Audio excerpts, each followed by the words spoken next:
Polisi menegaskan siap menghadapi gugatan pra-peradilan yang diajukan ex-Jampitsus Febri Adriansyah.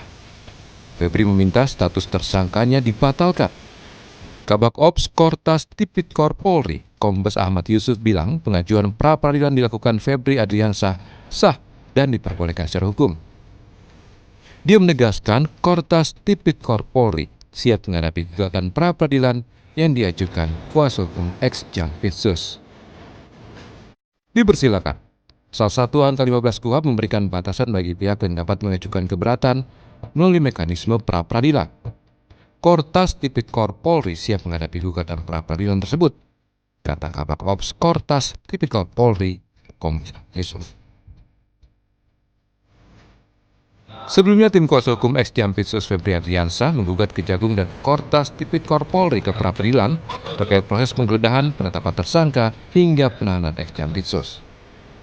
Tim mendaftarkan dua gugatan, yaitu meminta Pengadilan Negeri Jakarta Selatan menyatakan surat penetapan tersangka dan surat penahanan tanggal 24 Juli 2026 bersifat tidak sah.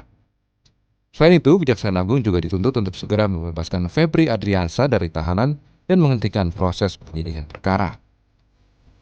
Jaya sudah menetapkan klaim sebagai tersangka pada 10 Juli 2006. Tapi Kejaksaan Agung mengulanginya pada 24 Juli 2006. Menyangkut dugaan peristiwa yang sama. Ini membuka peluang satu orang dituntut dua kali. Kemudian proses tergesa-gesa dan penandatangan oleh pejabat yang tidak berwenang. Penyidikan sebagai pejabat yang menandatangani surat penetapan tersangka. Sebagai perintah penahanan juga tidak menyebutkan alasan konkret kenapa klien kami perlu ditahan. Dimohonkan kami minta Pengadilan Negeri Jakarta Selatan menyatakan penetapan tersangka dua penahanan tanggal 24 Juli 2026 tidak sah dan meminta kepada Kejaksaan Agung membebaskan klien kami dari tahanan serta menghentikan penyidikan. Kasus korupsi dan TPPU ex-Jampitsus Febri Adriansyah terkuak setelah Kortas Tipikor Polri melakukan penggeledahan serentak di sejumlah titik, salah satunya di Cafe The Clan. Dari kafe ini, Kejagung menyita uang ratusan miliar rupiah pada 8 Juli 2026. 9 Juli dini hari, penyidik Kortas Tipikor juga menggeledah rumah pribadi ex-Jampitsus di Sentul dan menemukan uang ratusan miliar rupiah dan emas 74 kg. 11 Juli 2026, setelah merilis jumlah barang bukti, baik emas dan uang hasil penggeledahan, Kortas Tipikor Polri menggandeng Kejagung dan Komisi 3 DPR, menetapkan ex-Jampitsus Febri sebagai tersangka. Hingga akhirnya kasus penyidikan ini dilimpahkan dari Kortas Tipikor ke Kejagung. 24 Juli, penyidik Kejagung memeriksa Febri untuk pertama kalinya, hingga menetapkan Febri sebagai tersangka kasus TPPU dan ditahan di rutan KPK. 4 Agustus, Jaksa Agung menghentikan Febri Adriansyah sebagai jaksa. Bukti melimpah termasuk lebih dari 70 kg emas sudah didapat penyidik. Meski demikian, Kejagung belum mengungkap siapa pemilik bukti emas itu. Kata Kejagung, hal itu akan diungkap di persidangan. Tim Liputan, Kompas TV.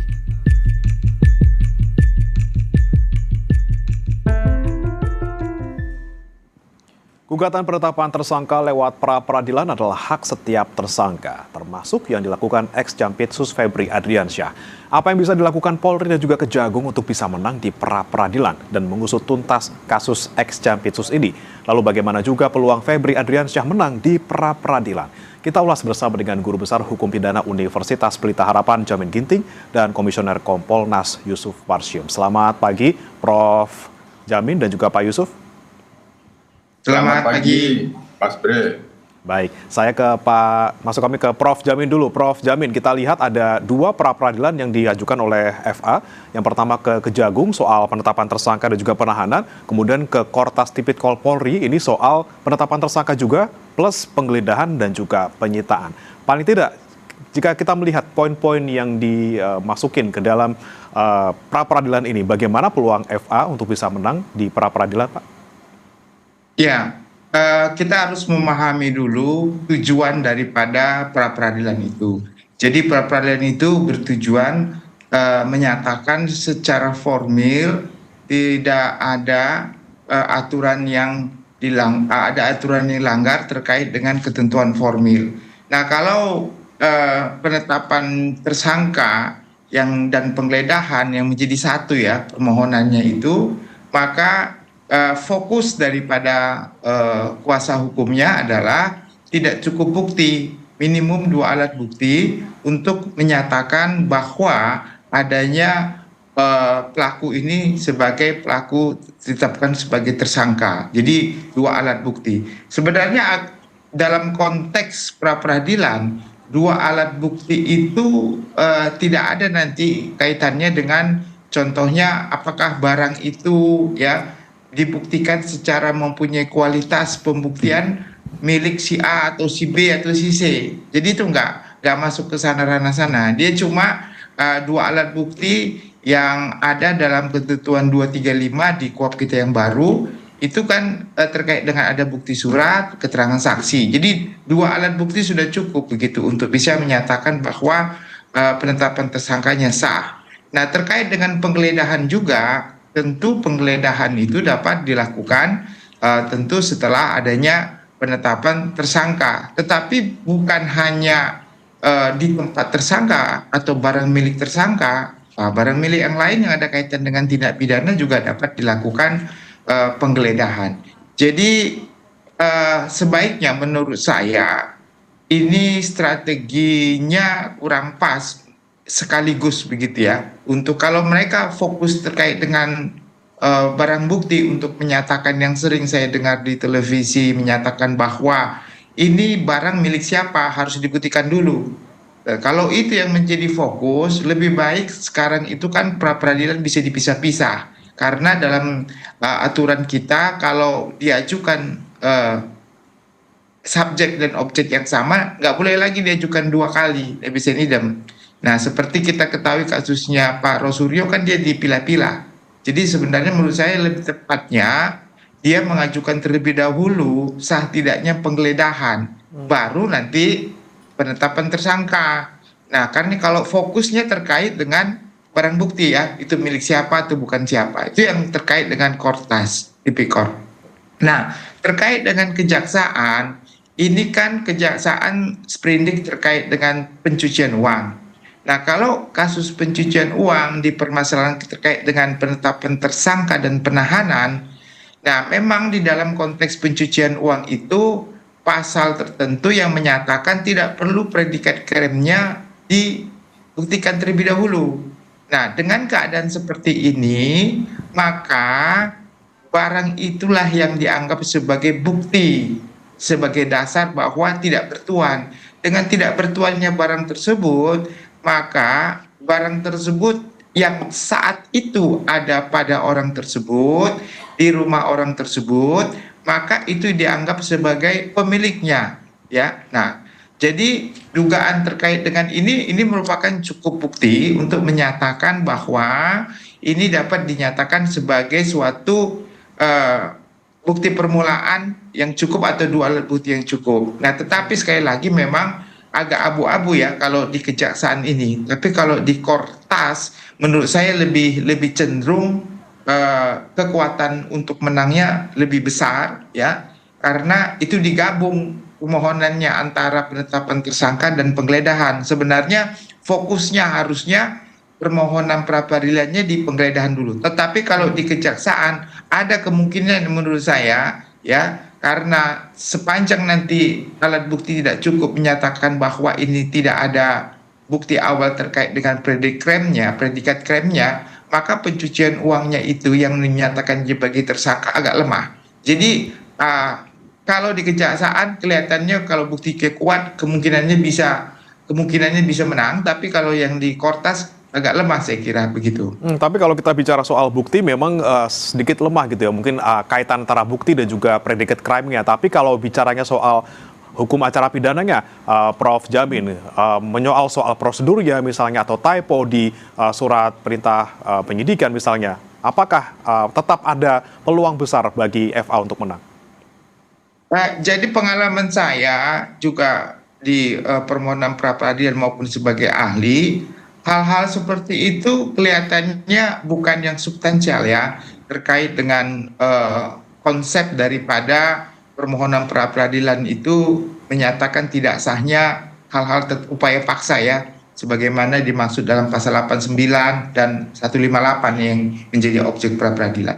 Jadi kalau dia terkait dengan tanggal yang sangat menentukan, contoh saya kira penyidikan mulai berlaku tanggal 15 begitu, tapi tanggal 14 sudah dilaksanakan, itu kan substansial ya, nggak boleh typo tapi bahaya. Tapi kalau typo terkait dengan nama orang, typo terkait dengan pasal yang disampaikan begitu, tetapi tidak mempunyai relevansi ya terkait dengan substansi, itu nggak begitu diperhatikan ya dalam proses pra peradilan itu. Jadi nanti tergantung kepada saksi nanti yang akan menerangkan dan ahli yang dalam pra peradilan. Jadi kalau sifatnya tidak substansial, saya kira kalau typo nggak menjadi bahan pertimbangan itu sama hakim dalam memutuskan untuk mengabulkan begitu. Oke, baik. Saya ke Pak Yusuf. Pak Yusuf, saat ini memang kasus bergulir di Kejaksaan Agung, namun saat ini dari pihak Febri Adriansyah mengajukan 2 pra peradilan, yang pertama untuk Kejaksaan Agung, yang kedua untuk Polri. Nah, apa kemudian bisa nyambungnya gitu Pak? Sekarang kan yang sedang berjalan di Kejagung, tapi kemudian kenapa pra peradilan juga harus diajukan untuk status tersangka yang diberikan oleh Polri? Apakah masih relevan jika pihak dari FA ini mengajukan pra peradilan untuk sprindik tersangka dari Polri? Ya, baik. Terima kasih. Sebagaimana yang telah kami perkirakan pada saat kami menyampaikan beberapa kali di media bahwa tersangka FA akan mengajukan upaya perlawanan melalui mekanisme hukum yang berlaku, yaitu pra peradilan. Dari apa yang disampaikan oleh kuasa hukumnya di pemberitaan-pemberitaan yang ada, yang kita pahami, itu sesuai dengan yang diperkirakan, meskipun penyidikan itu dilimpahkan ke penyidikan Jampitsus Kejaksaan Agung, penyidik Polri terbuka untuk mendapatkan pengujian atas upaya penyidikan yang diantaranya melakukan upaya paksa. Itu terbuka, itu sudah kami sampaikan di Kortas Tipikor, meskipun itu dilimpahkan penyidikannya ke penyidikan Jampitsus. Itu sudah kita perkirakan, Mas Bre, itu terbuka gitu. Siapapun, meskipun itu katakanlah bukan FA, bahwa penyidikan Polri yang itu melakukan upaya paksa dari penggeledahan kemudian penetapan tersangka terlebih dahulu, baru kemudian dilimpahkan. Karena sudah ada proses penyidikan dan melakukan upaya paksa, jadi penyidik Polri tetap terbuka mendapatkan gugatan di pra peradilan atas upaya paksa yang dilakukan dalam penyidikan yang sebelum dilimpahkan. Nah itu, jadi kita memahaminya apa yang dimaksud oleh FA melalui kuasa hukumnya, tentu objek pra peradilan yang dimaksudkan kepada penyidikan Polri, penetapan tersangka dan penggeledahan itu adalah gugatan sebelum dilimpahkan ke ke Jampitsus. Karena bagaimanapun sebelum dilimpahkan kan mereka menetapkan tersangka dulu. Nah itu sudah kami tanyakan ke Kortas Tipikor, termasuk pada saat itu kita memberikan pandangan-pandangan, kemungkinan-kemungkinan ada celah ketika ada upaya pra peradilan, termasuk yang salah satunya ada yang paling penting adalah penggeledahan. Apakah penggeledahan yang dilakukan oleh penyidik Kortas Tipikor itu sah menurut KUHP, baru kemudian penetapan tersangka. Soal bagaimana strateginya tentu itu adalah kehendak dan kemauan daripada kuasa hukum FA, ya kita tidak ingin mencampuri. Tapi tadi Prof. Jamin Ginting sudah memberikan tips itu strateginya, tapi itu tentu di luar apa yang kami maksud ya. Yang intinya kami sudah berdiskusi dengan Kortas Tipikor, kemungkinan akan ada upaya peradilan meskipun berkas penyidikan itu dilimpahkan ke penyidikan Jampitsus. Itu Mas Brebara. Kemudian yang perlu disiapkan mungkin untuk Kortas Tipikor agar tidak kalah di pra peradilan melawan FA seperti apa, Pak Yusuf? Ya, pada saat kita bertemu ya tentu siapapun penyidik ya pasti ya ketika melakukan upaya paksa sesuai dengan KUHP yang saat ini, ya mereka pasti menyatakan siap. Nah, oleh karena itu pada saat kita bertemu, ya kemungkinan celah-celah formil yang akan dimohonkan di pra peradilan itu ya kita mencoba memberikan pandangan-pandangan melalui pertanyaan-pertanyaan dan itu dapat dijawab.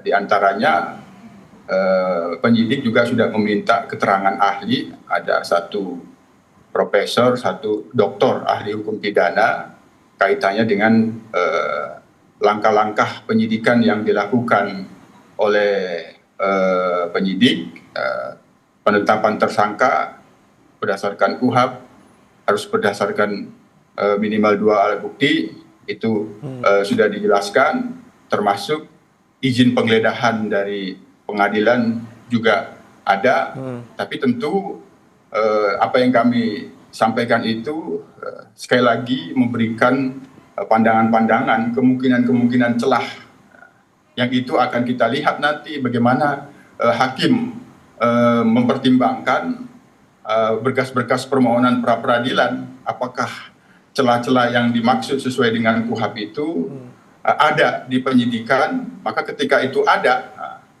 penggeledahan itu memiliki celah tidak sesuai dengan KUHP, ya kemungkinan itu akan bisa dibatalkan. Tapi kalau sejauh celah-celah itu menurut hakim sudah tidak ada dan semua persyaratan formil di dalam upaya paksa melakukan penggeledahan itu sesuai dengan KUHP, ya optimis penyidik ya bisa dikatakan menang. Tapi sekali lagi ini tentu kita menghormati upaya hukum yang dilakukan oleh FA karena itu dijamin oleh KUHP. Oleh karena itu ya kita serahkan bagaimana nanti hakim tunggal memeriksa permohonan kuasa hukum FA terkait dengan upaya paksa yang dilakukan oleh penyidik Kortas Tipikor, penggeledahan dan penetapan tersangka. Itu kita serahkan saja. Dan penyidik menyatakan sejak kita bertemu siap dan telah menjelaskan hal-hal apa yang harus dipersiapkan. Oke, baik. Saya kembali ke Prof. Jamin. Prof. Jamin, jika kita bicara soal apa yang menjadi poin-poin dari pihak tersangka,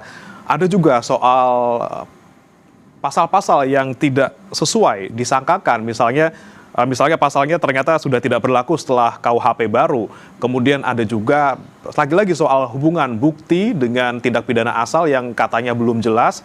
Tindak pidana asalnya ini materialnya soal apa? Soal pemerasan kah? Atau soal penyuapan kah? Atau soal memanfaatkan barang bukti kah?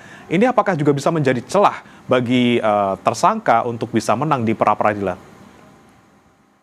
Nah, kalau terkait dengan pasal ya tentu itu kan pasal persangkaan ya ataupun dugaan gitu.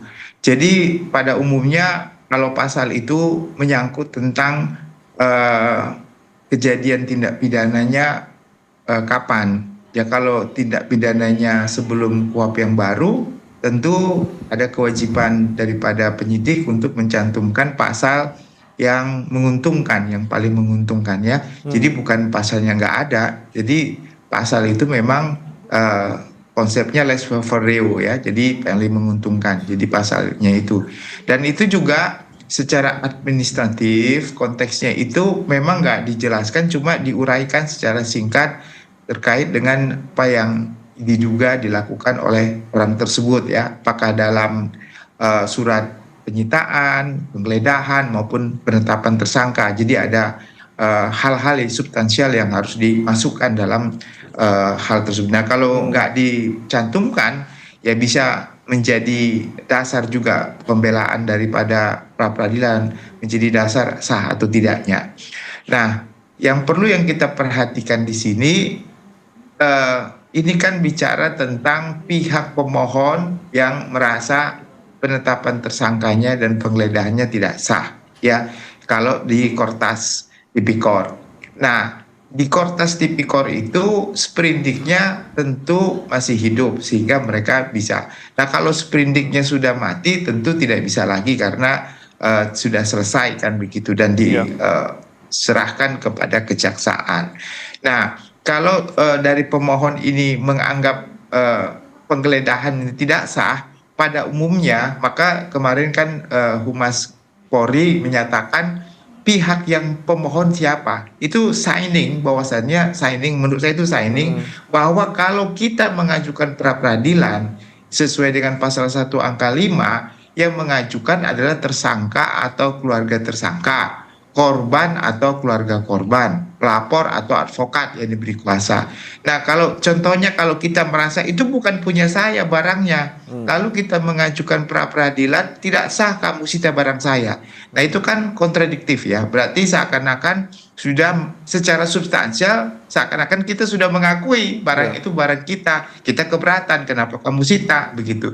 Tapi di satu sisi kita menyatakan buktikan dulu siapa yang punya barang itu. Itu kan hal yang sangat kontradiktif gitu ya.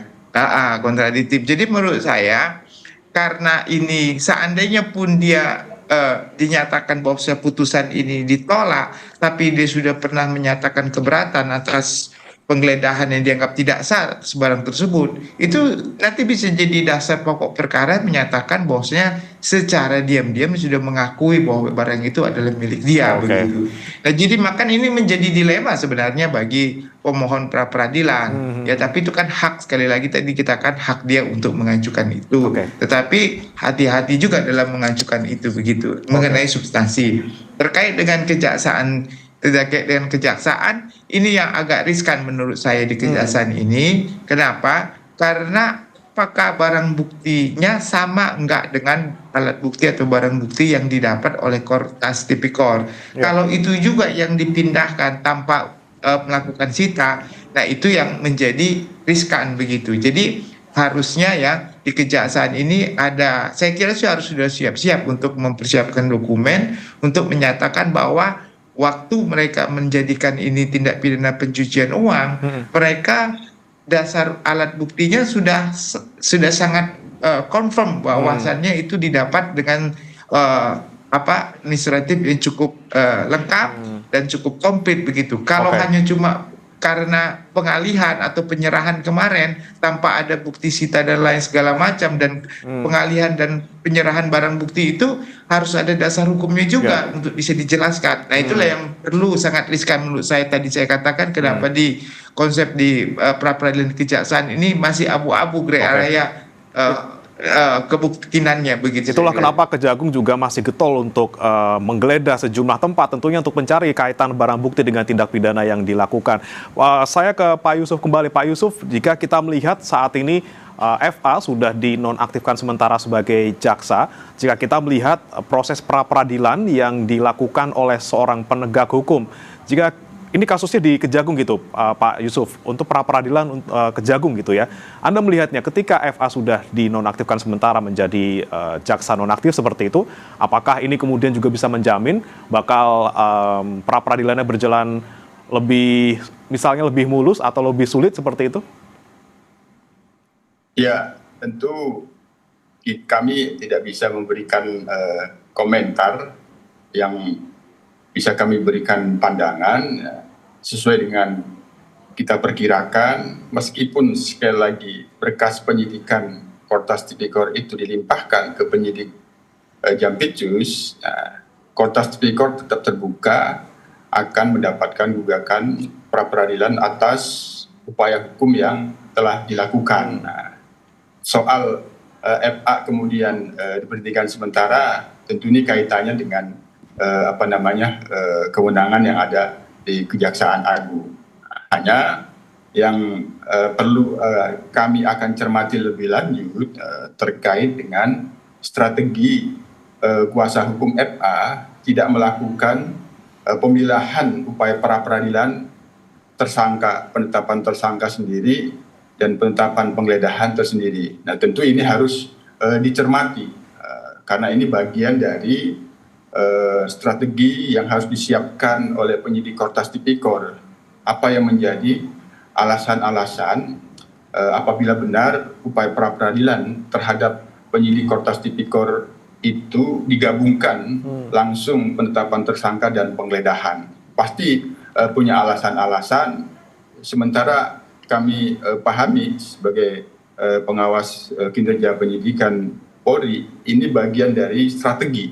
Nah, apakah ini terkait dengan bahwa penyidikan, penyidikan yang dilakukan oleh Kortas Tipikor itu tidak sah terkait dengan kemudian menetapkan tersangka, diawali dengan penggeledahan dan kemudian penetapan tersangka. Misalnya penggeledahan dilakukan sebelum ditetapkannya FA sebagai tersangka. Itu yang coba kita cermati, apakah itu yang akan menjadi alasan sehingga penggeledahan yang dilakukan oleh penyidik Kortas Tipikor itu tidak sah, karena apabila diruntut, penetapan tersangka oleh FH itu menurut pemahaman kuasa hukum sepertinya setelah dilakukannya penggeledahan. Nah, ini tentu kita pahamkan harus mendapatkan jawaban-jawaban yang itu bagian dari strategi penyidikan. Itu Mas bermakna yang kita fokuskan gitu. Termasuk apakah nanti dari permohonan pra-peradilan terhadap penyidikan upaya paksa terhadap Kortas Tipikor itu akan ada menyoal mengapa dilimpahkan penyidikannya ke Kejaksaan Agung. Itu harus bisa dipahamkan ketika ada strategi tidak memilah gitu. Apakah ini akan ada? Itu yang akan kita tunggu nanti bagaimana penyidik Kortas Tipikor memberikan jawaban-jawaban atas permohonan itu apabila demikian. Itu yang paling penting. Baik. Terakhir saya ke Prof. Jamin, singkat saja Prof. Jika memang kita lihat ke depan ya ternyata pra-peradilan ini untuk yang kasus TPPU di Kejaksaan Agung dikabulkan, kemudian apakah kemudian Kejagung bisa melakukan penetapan tersangka kembali dengan bukti baru di kasus yang sama, atau fokus saja di sprindik yang lainnya, 3 lainnya yang sebagai tindak pidana awalnya? Ya, benar. Jadi dalam konteks di kejaksaan ini kan yang menjadi dasar kan adalah TPPU ya. Predikat krimnya belum muncul.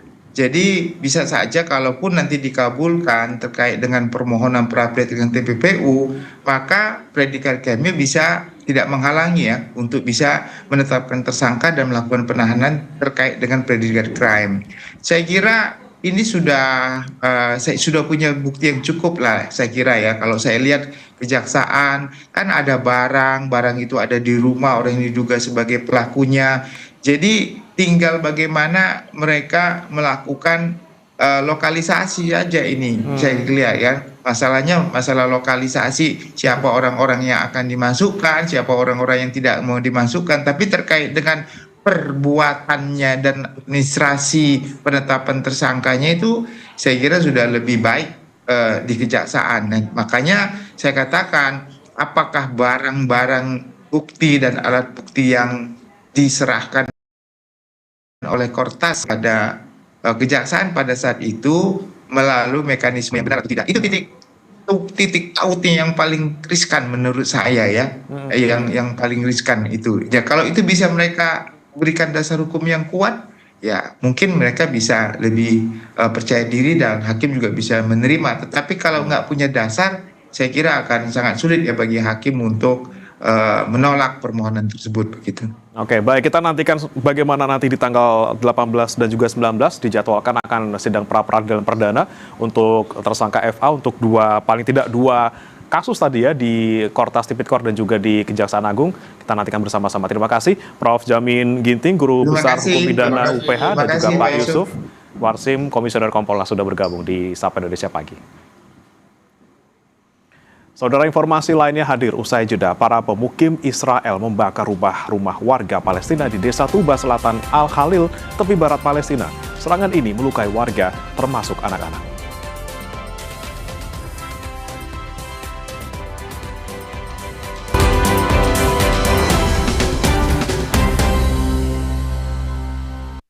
Viva, dari sumber terjaga dan 7 tahap nanopurifikasi. Mineral baiknya dijaga optimal.